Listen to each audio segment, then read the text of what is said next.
Hello दोस्तों, हम हैं एसएससी स्टडी जीके AK47 की तरफ से आपके लिए 50 डेज़ का टारगेट लेके आए हैं, जिसमें हम टारगेट करेंगे आपके मैथमेटिक्स, आपके टारगेट करेंगे रीजनिंग को, आपका टारगेट करेंगे साइंस को, आपका टारगेट करेंगे जीके को। 50 दिन में हमने ये उपलक्ष्य रखा है आप सभी प्यारे साथियों के लिए, जिसमें हम 50 दिन में कोशिश करेंगे मैक्सिमम से मैक्सिमम आपके लिए क्वेश्चन लेके आएँ और आपको एक सफलता के पार पहुंचाएं, ताकि आप हमें आने वाले टाइम में याद कर सकें कि इस चैनल से पढ़कर हमारी योग्यता पूर्णता स्थापित हो चुकी। अच्छा, अब हम संख्या पद्धति की क्लास नंबर 1 से स्टार्ट करते हैं, जिसमें हमारा पहला क्वेश्चन जो है वो है क्या कि निम्नलिखित संख्या में से कौन सी संख्या अपरिमेय संख्या है। बच्चे, अपरिमेय संख्या क्या बोला है इसने? निम्नलिखित संख्या में से कौन सी संख्या अपरिमेय संख्या है। बच्चा, अपरिमेय संख्या को जानने से पहले आपको ये जानना आवश्यक है कि परिमेय संख्या क्या होती है। क्या जानना जरूरी है कि परिमेय संख्या आपकी क्या होती है। तो बच्चा, परिमेय अगर संख्या आपको पता है तो आप अपरिमेय संख्या के बारे में भी जान लेंगे। परिमेय संख्या वो संख्या होती है जिसको हम P/Q की फॉर्म में लिख सकते हैं। Q की फॉर्म में मतलब कि इसमें एक शर्त भी डाली जाती है कि अगर कोई भी संख्या P/Q की फॉर्म में लिखी जाएगी, इसका मतलब अगर कोई संख्या 1/3 की संख्या में लिखी जाएगी तो वो संख्या क्या कहलाएगी? परिमेय संख्या कहलाएगी। परंतु अब आपके माइंड में ये भी क्वेश्चन आ रहा होगा कि सर फिर तो हम 1/0 भी लिख सकते हैं। क्या कर सकते हैं? 1/0 भी लिख सकते हैं। परंतु यहीं पर एक इसकी शर्त भी है कि P/Q को अगर हम लिखते हैं तो उसमें Q की वैल्यू कभी भी 0 नहीं हो सकती, तब जाके वो एक परिमेय संख्या कहलाती है। तो परिमेय संख्या के बारे में मैं जान सकता हूँ कि आपको थोड़ा थोड़ा पता चल चुका होगा।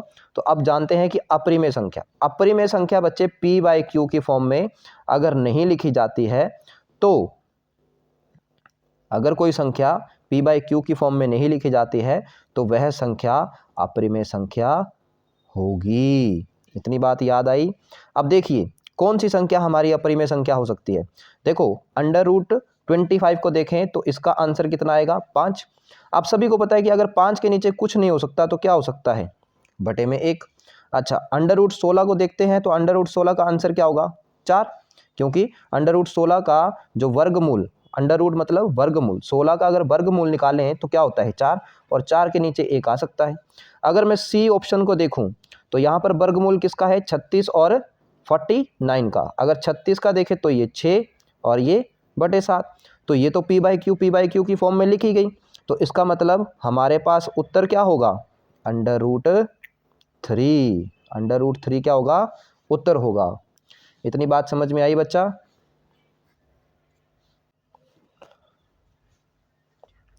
तो बच्चा, अब अगले क्वेश्चन की ओर जाने से पहले मैं आपसे गुजारिश करूंगा कि आप चैनल को सब्सक्राइब करें, लाइक करें, शेयर करें, ताकि आपको आने वाले वीडियो के जो हमने 50 डेज़ का टारगेट आपके लिए रखने की कोशिश की है, या हम इस उपलक्ष्य में कोशिश कर रहे हैं कि 50 दिनों में आपको सहायता प्रदान कर सके अपनी ओर से, ताकि आप ज़्यादा से ज़्यादा सिलेक्शन हमारे तरफ से ला सकें। ठीक है? तो शेयर, सब्सक्राइब और लाइक करना बिल्कुल भी ना भूलें। ठीक है? अब हम क्वेश्चन नंबर 2 की तरफ चलते हैं। क्वेश्चन नंबर 2 क्या कह रहा है कि संख्या 3 बटे में 5.5 की प्रकृति क्या है। प्रकृति बच्चे, प्रकृति को अगर समझें तो प्रकृति बोलता है कि नेचर क्या है। नेचर मतलब व्यवहार क्या है। तो 3/55 को अगर आप देखते हो तो 3/55, तो मैंने बोला कि ये 3/55, सर आपने बोलना कि सर ये तो आप 3/55 क्यों कह रहे हो? क्यों बटे? हम दशमलव को हटाकर क्या लिखेंगे इसको? हम लिख देंगे इसको 3/55/10। ठीक है? अब कई बच्चों को ये समझ नहीं आया होगा कि सर ने ये क्या किया। ठीक है? तो इस चीज़ को समझने के लिए हम क्या करेंगे? हम एक चीज़ ट्राई करते हैं बच्चे। मैं क्या बोल रहा हूँ कि 3/55 दशमलव अगर इसका हटाएंगे तो क्या आ जाएगा? बटे 10। ठीक है? अब आपको पता है कि अगर 3/55/10 हो जाता है तो बटे का मतलब क्या होता है बच्चे? डिवाइड। क्या होता है? डिवाइड। अब ये 55/10 आ गया, 55/10 आ गया। अब आपको पता है कि डिवाइड का उल्टा क्या हो जाता है बच्चे, गुणांक। गुणांक हो जाएगा तो ये क्या बन जाएगा, 3 गुणा 10/55। तो अगर आप इसको काटोगे तो 5 2 जा 10, 5 11 जा 55। अगर आप इसको मल्टीप्लाई करोगे तो आपके पास क्या आएगा, 6/11। तो ये कौन सी फॉर्म है बच्चे, अभी पिछले क्वेश्चन में मैंने बताई कि क्या हो जाएगी, ये p/q फॉर्म। और p/q फॉर्म क्या होती है, परिमेय संख्या। तो आंसर क्या होगा हमारा, परिमेय संख्या। इतनी बात समझ में आई? अगर समझ में आई है तो अगले क्वेश्चन की ओर चलते हैं। 3rd नंबर क्वेश्चन आपकी तरफ आ रहा है। तो बच्चे अब इसने बोला है कि निम्नलिखित संख्या में से पूर्णांक छांटिए। पूर्णांक मतलब अब अपने आप में ही ये आपको एक संदेश दे रहा है, पूर्ण अंक। पूर्ण अंक अगर आप इसको संधि विच्छेद करते हैं, अच्छा थोड़ा थोड़ा हम हिंदी की ओर भी चलेंगे, है ना। तो पूर्ण अंक समझने, देखो बच्चा मैथ को करने की कोई ज़रूरत नहीं होती है। अगर आप मैथ की भाषा समझ सकते हो तो आप मैथ बिल्कुल आसानी से कर सकते हो। तो पूर्ण अंक, पूर्णांक किसको बोला है, तो पूर्ण अंक। उसने बोला कि पूर्ण अंक। तो देखो √3 अभी हमने ऊपर चर्चा किया कि ये पूर्ण अंक नहीं है। अच्छा √5/7 हमने चर्चा किया कि ये भी पूर्ण अंक नहीं होगा। अच्छा अगर इसको देखें तो ये क्या एक पूर्ण अंक होगा, 4/5 या 16/25। अगर आप देखोगे 4/5 या 16/25 अगर आप देखोगे तो बच्चे ये एक पूर्णांक है, नहीं है। क्यों, क्योंकि ये 25 से भाग होकर क्या आ जाएगा, 0 पॉइंट समथिंग समथिंग आ जाएगा। तो ये पूर्णांक नहीं है। अब देखिए इसमें पूर्णांक कौन सा होगा फिर सर, आप बोलोगे कि सर पूर्णांक आपने बताया नहीं। फिर पूर्णांक बच्चे ये देखो 64 का क्या कर दिया इसने, √16। अगर आप इसमें देखोगे कि 64 का आपने क्या निकालना है, अंडर रूट निकालना है। अंडर रूट निकालेंगे तो 64 किसका अंडर रूट होता है बच्चे, 8 का। अच्छा 8 का होता है तो ये किसका होता है, 16 का। ये किसका होता है, 16 का। 16 का अंडर रूट क्या होता है, अगर अंडर रूट इसका है तो अंडर रूट मैंने जब 64 का निकाला तो 8 आया। आज 16 का निकालेंगे तो क्या आएगा, 4 आएगा। तो 8 बटे में क्या हो जाएगा बच्चे, 4 हो जाएगा। अगर आप इसको काटोगे तो ये किस पे कटेगा, 2 पे। क्या है ये, एक पूर्ण अंक। पूर्णांक मतलब पूर्ण अंक, जो आपको पूरा पूरा नंबर दे उसको बोलते हैं पूर्णांक। तो आंसर क्या हो जाएगा, 64/16। ठीक है। अच्छा अगले क्वेश्चन की ओर रुख करते हैं। संख्या क्वेश्चन नंबर 4 बोला है कि 0.45 को अगर आप परिमेय संख्या में परिवर्तित मान करते हो तो क्या उत्तर आएगा। बच्चे ये तो देखो परिमेय संख्या तो मैंने अभी आपको बताया है कि 45। आप क्या करेंगे, 45। देखो बच्चा जब भी 0.45 को आप देखोगे तो पॉइंट के बाद आप देखो कितनी संख्याएं हैं, एक संख्या, दो संख्या। एक संख्या, दो संख्या, आपको पता है कि कोई भी संख्या होती है उसके नीचे एक तो होता ही है। अब जब हम दशमलव हटाते हैं तो देखते हैं कि कितनी दशमलव के बाद हमारी कितनी संख्याएं हैं।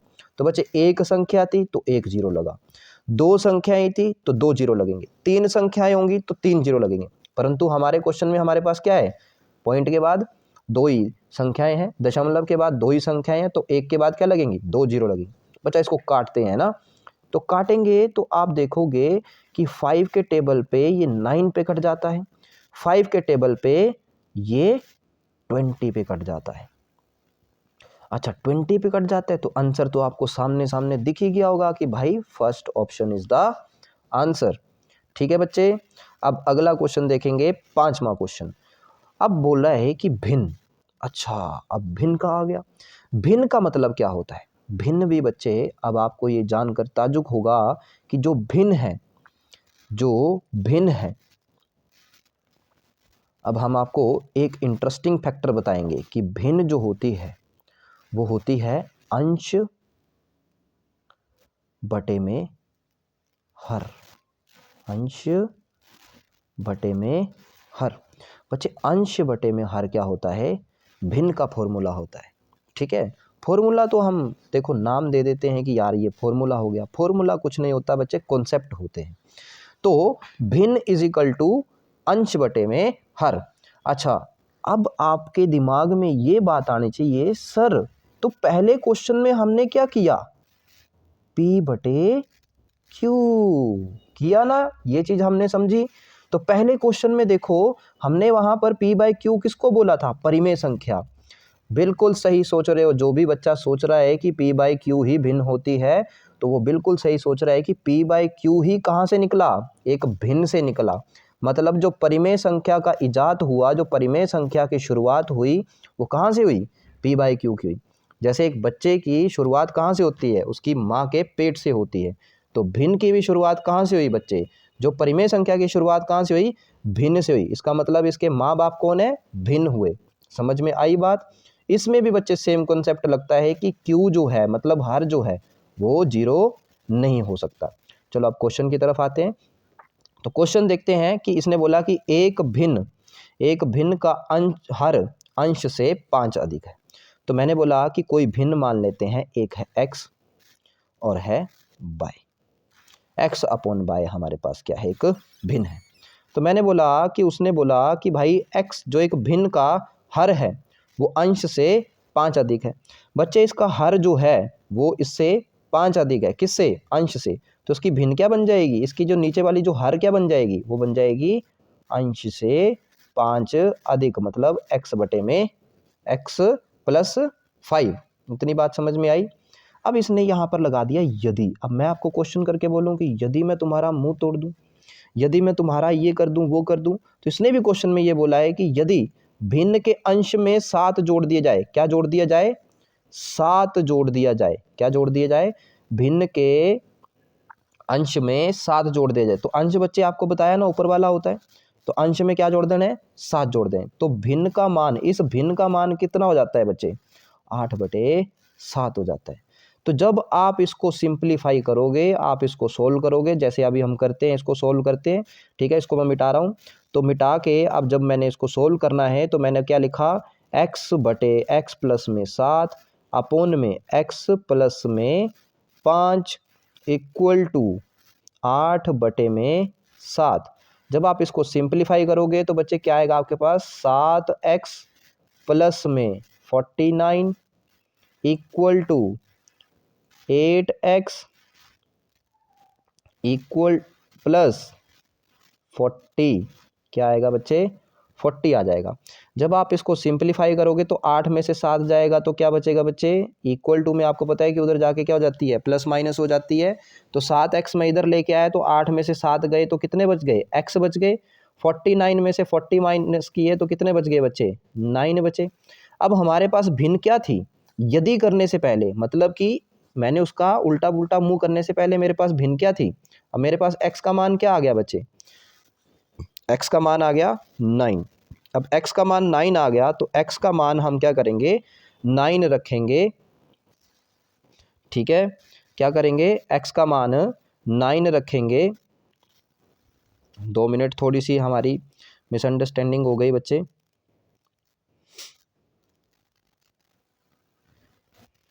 हम आते हैं फिर से उसी क्वेश्चन पे। तो x का मान हम कहाँ पे थे, हम थे यहाँ पर। x का मान हमारा कितना निकला था, 9। तो x का मान अगर हमारा 9 निकला तो मैंने बोला कि जो स्टार्टिंग की मेरी भिन्न बनी थी वो क्या बनी थी, x बनी थी, और बटे में क्या बनी थी, x प्लस में 5 बनी थी। तो बच्चे यहाँ पर x की वैल्यू कितनी आ गई, 9। यहाँ पर रखोगे तो कितनी आ जाएगी, 9/14। तो आंसर कितना हो जाएगा, ए ऑप्शन। ठीक है, तो अगले क्वेश्चन की ओर जाते हैं।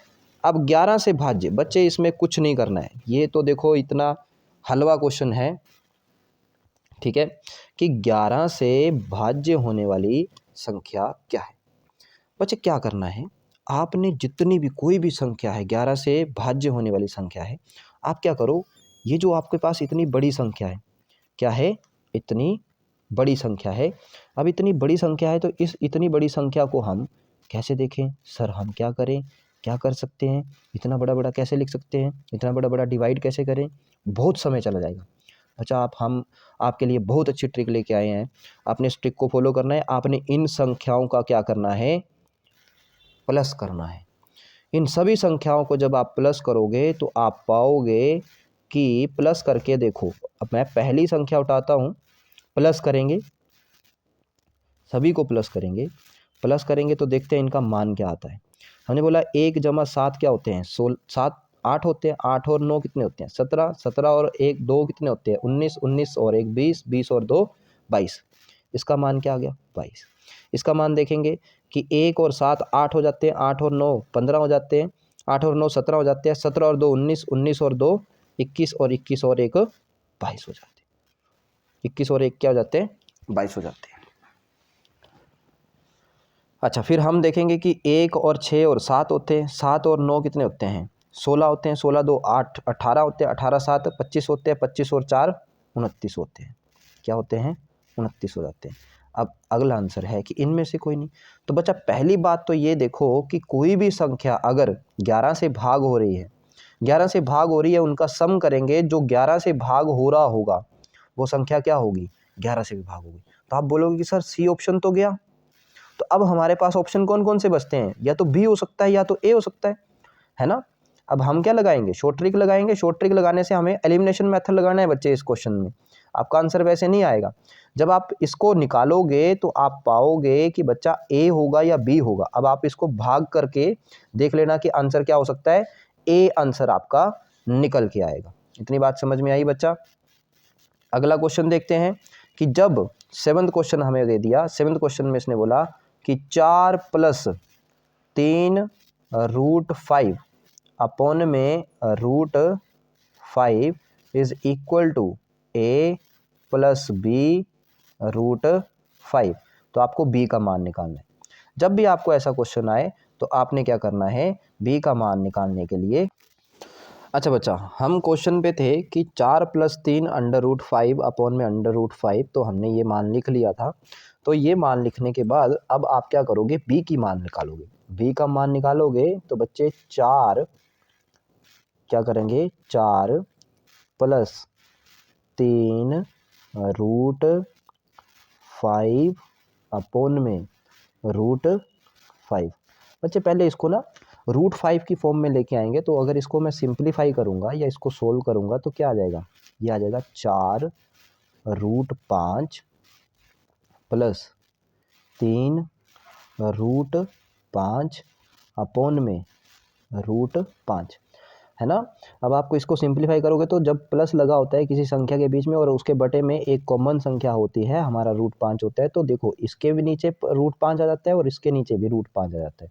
इसके नीचे भी √5 आ जाएगा और इसके नीचे भी √5 आ जाएगा। अब देखो आपके साथ √5 और √5 क्या करेगा बच्चे, कट हो जाएगा। जब कट हो जाएगा तो मेरे पास क्या आ जाएगा, 4√5 + 3। ठीक है। अब मुझे किस फॉर्म में लिखना है, a + b √5, a + b √5। तो अब √5 किसको बना सकते हैं बच्चे, √5 की फॉर्म में किस में लिख सकते हैं। अब आप देखोगे कि √5 की फॉर्म में अगर आप देखोगे कि √5 में क्या लिख सकते हैं कि बच्चे इसको √5 में बनाना पड़ेगा, या तो इसको बनाने या तो इसको बनाने। तो सबसे ईजी चीज़ क्या रहेगी, इसको बना ले। इसको बनाएंगे कैसे कि बच्चे 4√5 को हम मल्टीप्लाई डिवाइड करेंगे √5 से। ठीक है, क्या करेंगे, मल्टीप्लाई डिवाइड करेंगे √5 से। आपको पता है कि अगर हम इसको करेंगे तो हमारे पास क्या आ जाएगा, ये √5 और √5 क्या हो जाएगा, 5 हो जाएगा। तो इसका आंसर क्या आ जाएगा, 4/5 इंटू √5 क्या आ जाएगा, √5, है ना। इसका मतलब आपके पास ए का मान क्या आ गया और बी का मान क्या आ गया, है ना। ए का मान क्या निकलेगा और बी का मान क्या निकलेगा। अच्छा, ए और बी का मान निकलेगा तो बच्चे आपके पास √5 और √5 के साथ आपने इसको मल्टीप्लाई किया, तो आपको क्या करना पड़ेगा, आपको यहाँ पे अगर आपने मल्टीप्लाई किया है तो आपको इसके साथ भी मल्टीप्लाई करना पड़ेगा। ठीक है, इतनी बात समझ में आ रही है। अगर आप देखोगे तो यहाँ पर आंसर क्या आ जाएगा, 4/5 इंटू में √5, है ना। अब मैं इसको थोड़ा सा बच्चे क्या कर रहा हूँ, बैक कर रहा हूँ। तो मेरे पास मान क्या निकला था, मेरे पास मान निकला था 4/5 √5 प्लस में 3, और जो किसके बराबर हो जाएगा, a + b √5। बच्चे जिसके साथ √5 लगा है वही b का मान है। अब √5 क्या हो गया, कॉमन हो गया, और b का मान क्या हो गया, 4/5। आंसर देखो क्या आ गया, 4/5। अब अगले क्वेश्चन की ओर चलते हैं। अगले क्वेश्चन की ओर जाएंगे तो बच्चे क्वेश्चन नंबर 8 है हमारा। क्वेश्चन नंबर 8 को देखेंगे कि 0 3 4 5 0 3 4 5 0 3 4 5 और 8 अंकों से बनने वाली 5 अंकों की बड़ी से बड़ी संख्या तथा छोटी संख्या का अंतर क्या होगा। अंतर बच्चे मतलब माइनस करके क्या होगा। आपने इन अंकों से क्या बनानी है, एक बड़ी से बड़ी संख्या जो 5 अंकों की हो, छोटी से छोटी संख्या जो 5 अंकों की हो। इन्हीं नंबरों को यूज़ करना है, इन्हीं संख्याओं को यूज़ करना है, इन्हीं अंकों को यूज़ करना है। इन्हीं अंकों को यूज़ करके एक बड़ी संख्या बनेगी। तो बच्चे बड़ी संख्या करने के लिए कुछ आपको ज़्यादा एफर्ट करने की ज़रूरत नहीं है। आपने बड़े बड़े नंबर क्या लगा देने हैं, सीरीज़ वाइज अपने अनुक्रमांक में लगा देने हैं, घटते हुए क्रम में लगा देने हैं। सबसे बड़े नंबर को पहले, उससे उससे छोटा, फिर तीसरा, फिर ये, फिर ये आपकी क्या बन गई, सबसे बड़ी संख्या बन गई। बोला है उसकी सबसे छोटी संख्या। अब इन्हीं नंबरों से क्या बनानी है, सबसे छोटी संख्या। बच्चे ये याद रखना कि जीरो नहीं लगा सकते आगे। अगर आप जीरो के आगे 1 लगाते हो तो उसका मतलब 1 होता है, उसका मतलब 0 1 नहीं होता है। अगर आप 0 1 के पीछे लगाते हो तो बनती है वो 2 अंकों की संख्या, नहीं तो वो अगर आगे लगाओगे तो वो 1 अंक की संख्या रहेगी। समझ में आई बात। इसी तरह 0 को नहीं लगा सकते, तो हमने दूसरे ऐसे अंक को चुनना है जो सबसे छोटा है। तो दूसरा अंक कौन सा है सबसे छोटा, 3। उसके बाद हमारा 0 आएगा। उसके बाद हम अब क्या करेंगे, बढ़ते हुए क्रम में चलेंगे। 4, फिर है 5, फिर है 8। बच्चा इनको क्या करेंगे, माइनस, अंतर निकालेंगे। तो 10 में से अगर आप इसका संख्या का आपको प्लस माइनस करने आना चाहिए, है ना। 10 में से 8 गए 2, फिर उसके बाद आप देखोगे कि बच्चा 12 में से 5 गए तो 7, फिर यहाँ पे 3 बच जाएंगे, तो 13 में से 4 गए तो 9, यहाँ पर 4, और 8 में से 3 गए 5। तो बच्चा देखो पहला ऑप्शन आपके पास क्या हो गया, सही हो गया। ठीक है, इतनी बात समझ में आई। ठीक है, अगला क्वेश्चन चलते हैं। 9th क्वेश्चन,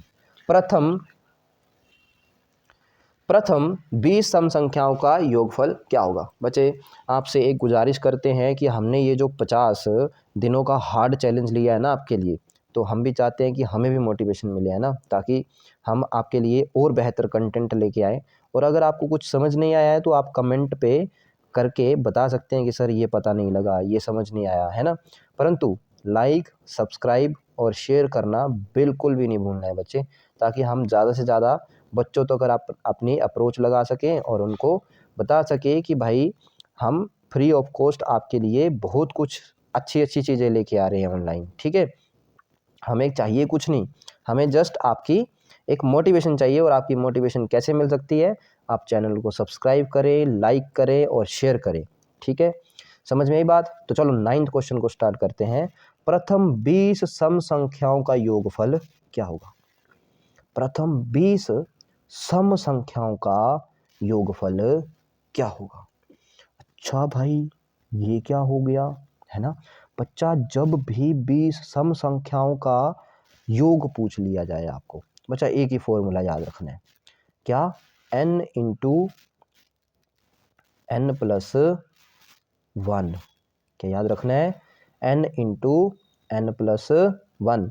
तो n की संख्या क्या होगी, n वही होगा बच्चा जो आपके पास पहली 20 संख्याएं निकली हैं। इतनी बात समझ में आई, इतना पता लगा बच्चे, पता लगा इतना। अच्छा, इतना समझ में आ गया है तो मैंने बोला कि n क्या होगा, n होगा 20। तो n इंटू n प्लस 1, मतलब n की संख्या क्या हो जाएगी 20। तो n हो गया 20 और यहाँ पे 20 प्लस में 1 हो गया। तो इसका उत्तर क्या निकल के आया बच्चे, 21 गुणा 20। इसका आंसर क्या होगा, 420। ठीक है, 420 वो वाला 420 नहीं, ठीक है, 420 नहीं बोलना है किसी को। ठीक है, अगला क्वेश्चन करते हैं। ठीक बच्चे, 10th क्वेश्चन की ओर आते हैं कि 1 से 21 तक की सभी विषम संख्याओं का योगफल क्या होगा। अच्छा, पहले हमने सम संख्या सीख ली, अब हम विषम संख्या सीखेंगे। बच्चे अब सम संख्या और विषम संख्या से चलेंगे तो इसका फॉर्मूला है बच्चे n प्लस 1 अपॉन 2 ब्रैकेट और उसका स्क्वायर। क्या करेंगे, n प्लस 1 अपॉन 2 और उसका स्क्वायर। बच्चे देखो n क्या होगा, मैंने बताया ना कि 1 से 21 है तो टोटल संख्याएं क्या होंगी, कुल संख्याएं क्या होगी, 21 होंगी। तो n की वैल्यू क्या आ जाएगी, 21 प्लस में 1 बटे में 2 और इसका क्या हो जाएगा, होल स्क्वायर, होल वर्ग। ठीक है, अब इसको देखेंगे तो बच्चे ये क्या आ जाएगा, 21 प्लस में 1 22, 22 बटे में 2 क्या आ जाएगा, 22 बटे में 2 और इसका होल स्क्वायर, इसका किसका आ जाएगा बच्चे, 11 का स्क्वायर। इसको काटेंगे तो ये क्या आ जाएगा, 11 आ जाएगा और 11 का स्क्वायर क्या होता है बच्चे, 121। ठीक है, तो इसी तरह अब मैं अपनी वाणी को विराम देता हूँ यहीं पे। ठीक है, और आपसे गुजारिश करता हूँ कि आप इस चैनल को लाइक, सब्सक्राइब और शेयर पक्का करेंगे अगर आपको क्लास अच्छी लगी होगी।